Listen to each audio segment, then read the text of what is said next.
Agora, neste bloco, nós vamos ter a participação, se conseguirmos a conexão, não sei se já conseguimos, ainda não, estamos com alguma dificuldade, com o diretor do Sindicato dos Servidores Municipais de Santos, Cássio Canhoto, para falar um pouco a respeito dessas questões da pandemia e, sobretudo, o retorno presencial das aulas na rede municipal, retorno esse que vai acontecer segunda-feira, dia 3 de maio, e as crianças com capacidade de 20% das salas de aula, né? As crianças terão, no primeiro momento, Fernando, 4 horas de aula por semana. Então, as crianças que, por exemplo, foram distribuídas no rodízio, né, para ter aula segunda-feira, vão ter aula das 7h30 às 11h30, né, em 20% da capacidade. Na terça-feira, outros 20%, na quarta-feira, outros 20%, e assim sucessivamente, nesta primeira semana, né?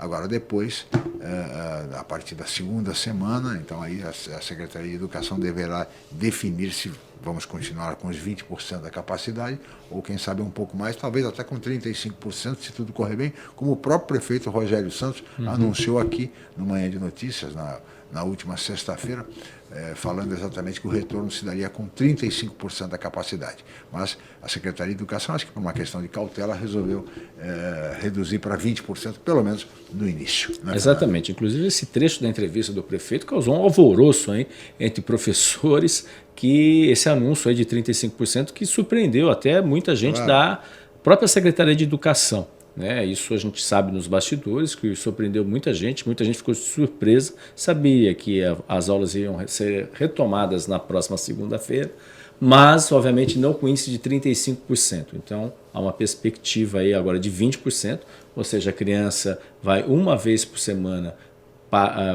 na aula, né? Antes seriam a cada 3 dias.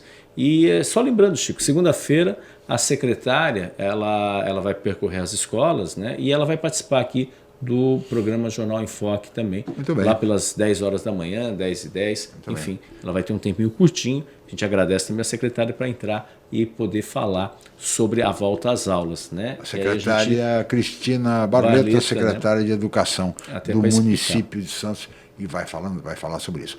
Mas já estamos com contato com o diretor do Sindicato de Servidores, Cássio Canhoto. Muito obrigado, viu, Cássio, pela sua participação, pela sua presença. Um bom dia. Bom dia, bom dia. Eu que agradeço. Muito bem, Cássio. Camaradas. Muito bem, Cássio. Eu queria conversar com você, Cássio, iniciar, antes de passar aqui para o Fernando de Maria, a respeito do retorno às aulas. Na segunda-feira, dia 3, eu acabava explicando agora há pouco para os nossos amigos internautas que na rede municipal teremos o retorno com 20% da capacidade da sala de aula. Então, os alunos terão, inicialmente, das 7h30 às 11h30, na segunda-feira 20%, depois outros 20% na terça-feira, e assim sucessivamente. Essa é a estratégia de retorno às aulas. O prefeito havia anunciado que seria 35%, mas agora a Secretaria de Educação decidiu que o retorno se dará com 20% da capacidade, como fora há alguns meses, quando as aulas também retornaram. Os professores, por sua vez, estão sendo vacinados, aqueles que já foram vacinados, me parece, aqueles com mais de 47 anos de idade. A primeira dose, mas uma parcela ainda não foi vacinada. Mas uma parcela ainda não foi vacinada. Eu queria, Cássio, saber qual é o posicionamento do Sindserv diante desse retorno às aulas presenciais. Obrigado pela presença, Cássio. Bom, vamos lá. Bom, primeiro que a maioria, né, esmagadora dos trabalhadores da educação não foi vacinada. Os agentes de portaria, os auxiliares bibliotecários, todos os profissionais readaptados e todos os profissionais, inclusive os professores abaixo de 47 anos, que é a imensa maioria dos trabalhadores, não foram vacinados. Né? E uma parte dos trabalhadores acima de 47 anos foram vacinados, alguns, inclusive, quando chegaram no público, só encontraram vacina, porque já havia acabado a vacina. Então, o primeiro dado é de que a maioria dos trabalhadores que estarão atendendo as crianças, atendendo os alunos, não estarão imunizados. Isso já é um primeiro grande problema. Né? Com respeito à retomada das aulas, ela se insere numa política pública equivocadíssima. Né? No ano passado, nós tivemos 909 mortes na cidade de Santos, em 9 meses, que dá uma média de 3,3 mortes por dia. E esse ano, em números oficiais, nós já chegamos a 550, com 88 em investigação a média de mortes da cidade para 4,58 por dia, a média desse ano. O que houve foi uma segunda onda violentíssima, que foi inclusive impulsionada pelo retorno das aulas presenciais, assim como pela reabertura do comércio. Houve um lockdown, na prática não funcionou, ele não ocorreu, deveria, o lockdown em todas as partes do mundo não é da forma como foi antes, né? O que ocorreu foi um lockdown no nome, mas não na prática, e a chance de tomar uma terceira onda agora, ela é gigantesca, porque houve o afrouxamento da quarentena na cidade inteira, agora com a retomada das aulas, o risco continua. Vocês terem uma ideia, nos 4 mortes de trabalhadores da educação. Então, o sindicato acredita que é uma medida equivocada, que a Secretaria de Educação deveria manter e estimular as aulas remotas, que esse retorno é perigoso para as crianças, ele é perigoso para toda a comunidade escolar, e ele, junto com a reabertura da cidade, a probabilidade dele retomar uma terceira onda, e nós temos problemas no município, ela é bastante grande. Fernando de Maria. Cássio, na segunda-feira, o sindicato, quais são as ações que o sindicato está promovendo para tentar, pode dizer assim, barrar esse tipo de iniciativa? Existe alguma tentativa aí judicial, alguma coisa nesse sentido por parte do sindicato?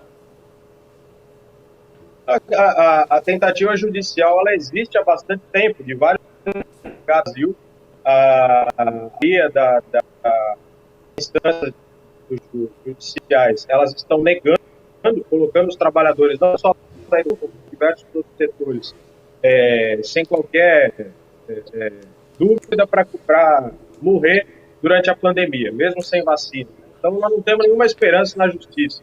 É uma tentativa, mas a esperança não está na justiça. A esperança era uma campanha, nós estamos fazendo uma campanha já há algum tempo, vamos intensificar essa campanha de sons, com faixas, com panfletos, com cartazes, dialogando com a comunidade escolar, principalmente, na porta das unidades escolares, sobre a importância da manutenção do ensino remoto. Né? Não é uma boa ideia, aliás, 89% das crianças, dos alunos, não frequentaram as escolas durante a reabertura, o que foi muito bom, porque se mais crianças frequentassem, mais alunos frequentassem, o aumento da pandemia seria muito maior em Santos.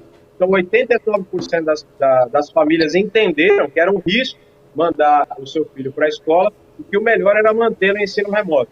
A gente se mantém e nós vamos dialogar com esses 10, 11% que enviam os filhos para a escola, dizendo que os seus filhos estão correndo risco, suas famílias correndo risco, os profissionais da educação estão correndo risco, né?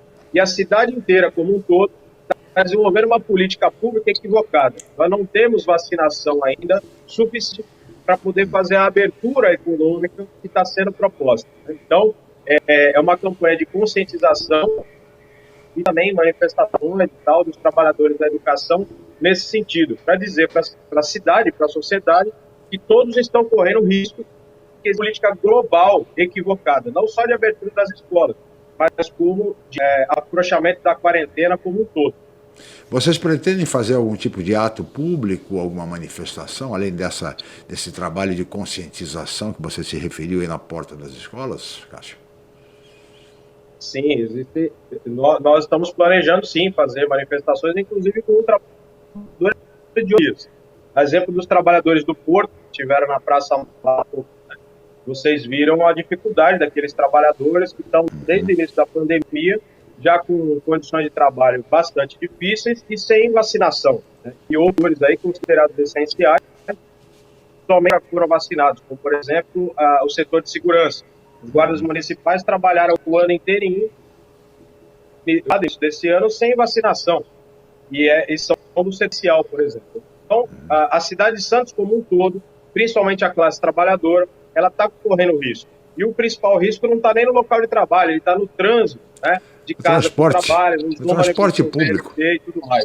O transporte público é talvez o problema mais, o aspecto mais sensível de toda essa pandemia. Imagine você os motoristas de ônibus que lidam com centenas de pessoas diariamente, né? E que também vão começar a ser vacinados agora, no mês de maio, me parece, nos próximos dias. E nada é feito pela imprensa de transporte. Pois é. Não é por falta de falar que a gente... Não tem ônibus suficientes, que deveria ter muito mais ônibus para evitar exatamente... Nem álcool tem dentro nem do álcool ônibus, gel, né? enfim. Tem todas aquelas dificuldades que nós estamos Fernando, denunciando há na muito verdade, tempo. todos os trabalhadores da cidade precisam se mobilizar, né, e denunciar isso que está acontecendo. Porque não é possível que os trabalhadores da cidade de Santos, normal, uma mortalidade de 4,58 em números oficiais. Eu lembro que tem 88 em investigação ainda. Sim. Então, adicione os 550 mais 88, nós vamos passar de 600 mortes na cidade de Santos até agora em 4 meses. Assim, é um absurdo completo, é histórica essa mortalidade, e ela é culpa, sim, do poder público, que conduziu muito mal a pandemia. Não só pelo governo federal, é claro, que é um governo assassino, né? Ontem vimos, inclusive, especialistas dizendo que a cada 4 mortes, pelo menos 3 poderiam ter sido evitadas com uma política de vacinação e com uma política que não fosse negacionista, né? Então, assim, querido, não é só os trabalhadores da educação, são todos os trabalhadores da cidade. Nós vamos fazer um diálogo intenso com todo o movimento sindical para ficar calado. Não dá para ficar calado com esse número de mortes e contaminações na cidade de Santos, que é absurdo. E Então, pode falar, 400 mil óbitos, superamos a marca de 400 mil óbitos no Brasil. Quer dizer, uma triste, uma dramática realidade. Fernando. Realmente, Chico, é algo espantoso, né? Só para você ter uma ideia, e aí para os nossos internautas, a gente ultrapassando os 400 mil, mais ou menos por alto. Na realidade, hoje, só Santos equivale a quase 0,5% das mais de 400 mil mortes no país. Só Santos.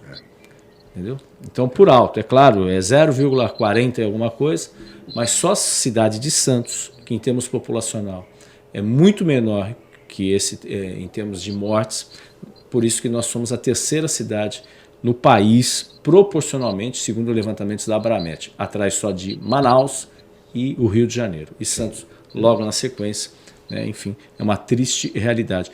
Cássio, eu só gostaria de saber de vocês, na semana passada o prefeito Rogério Santos participou aqui, né, do nosso programa, tudo, e ele foi muito claro em relação que as escolas estão preparadas, estão equipadas com todos os dispositivos disponíveis para os alunos, e a importância também, porque ele falou assim, se os bares estão abertos, por que as escolas não estão abertas? Eu gostaria de saber, na sua opinião também, tem o outro lado da moeda também, é claro, tem toda uma preocupação, mas tem outro lado da moeda de centenas, milhares de crianças aí que não estão tendo acesso, tem dificuldade. A mãe, às vezes, ela só tem um aparelho celular e às vezes ela precisa usar e tem 2, 3 filhos. É praticamente impossível isso daí. Não bastasse isso, você tem as mães com crianças especiais. A gente tem uma série, são quase 1.000 crianças, pelo menos, na rede municipal, que tem algum tipo de deficiência. Esse lado também, o outro lado da moeda também, isso também não preocupa? Não basta, além disso, a gente também tem que a gente sabe que muita gente vai para a escola, muita criança vai para a escola só para comer, porque não tem comida em casa, da merenda, né? Por causa da merenda escolar. Também não tem o outro lado da moeda, o que fazer, né? Qual a situação? Né? Porque assim a gente sabe que a vacinação é fundamental, o país demorou muito, a verdade é essa. Mas assim, o que fazer dentro desse cenário? Pensando pelo outro lado da moeda também. Né? E considerando, viu, Fernando, Cássio, considerando o fato de que as crianças estão há 1 ano e meio, praticamente, sem aula. E o comprometimento educacional, pedagógico é imenso. Especialistas dizem que esse dano levará 2 décadas para ser reposto. Eu fico pensando a criança que está em fase de alfabetização. Como alfabetizar uma criança remotamente? Como ensinar operações matemáticas de multiplicação, de divisão? Como dizia o grande Darcy Ribeiro, né? Se todos os brasileiros soubessem ler, escrever e contar, já seria ótimo, contar no sentido matemático, né? E, infelizmente, isso não está acontecendo. Quer dizer, esse comprometimento educacional, pedagógico, tá certo? Das crianças, isto tudo tem que ser avaliado e pesado seriamente, né?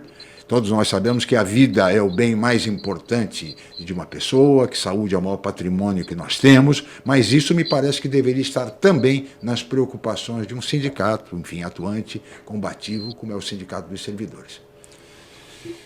Bom, vamos lá. Vocês fizeram umas 5 ou 6 perguntas aí, não sei se vocês vão me dar 15 para fazer a resposta. Não, fizemos um comentário apenas, fizemos um comentário. A preocupação com a vida, a merenda escolar, os EPIs, a alfabetização. Primeiro que isso sempre esteve e sempre estará as preocupações do Sindicato dos Servidores. É que, em meio a todos esses aspectos, existem uma série de questões que a gente precisa explicitar. A primeira delas é que é o seguinte, nós hoje à noite, por exemplo, estamos apresentando uma entrevista com um doutor em educação, o Vitor Henrique, um dos doutores mais importantes da história da educação brasileira, demonstrando por A mais B, é importante que todo que assista ao programa, do porquê que não é hora de retomar as aulas presenciais, né? É óbvio que o ensino presencial ele é mais qualificado do que o ensino remoto, e que a desigualdade social ela existe com ou sem pandemia, e não só do ponto de vista econômico, como do ponto de vista individual, subjetivo de cada educando, da aluno. O fato é que nós precisamos fazer uma escolha no momento em que ir para a escola está propiciando mortes de trabalhadores, de familiares e de toda a comunidade. Então, agora é uma escolha entre a vida e a educação. Entre a vida e a educação, a gente escolhe a vida, porque a educação, ao contrário de alarmistas, que falam, são 20, 30 anos, então não é nada disso. O ser humano está o tempo inteiro aprendendo de forma remota, de forma presencial, e a retomada das aulas presenciais com as condições devidas, condições sanitárias e com mínimas seguranças, ela vai propiciar o desenvolvimento dessa criança, desse adolescente, desse adulto, de uma forma muito menos precária. Hoje, ir para a escola com medo é muito pior do que não ir para a escola. E todas essas questões de falta de acesso às tecnologias da informação precisam ser sanadas pelo poder público sobre isso, caso a caso. O poder público precisa visitar as crianças que têm problema de evasão escolar, evasão remota, e resolver essa questão.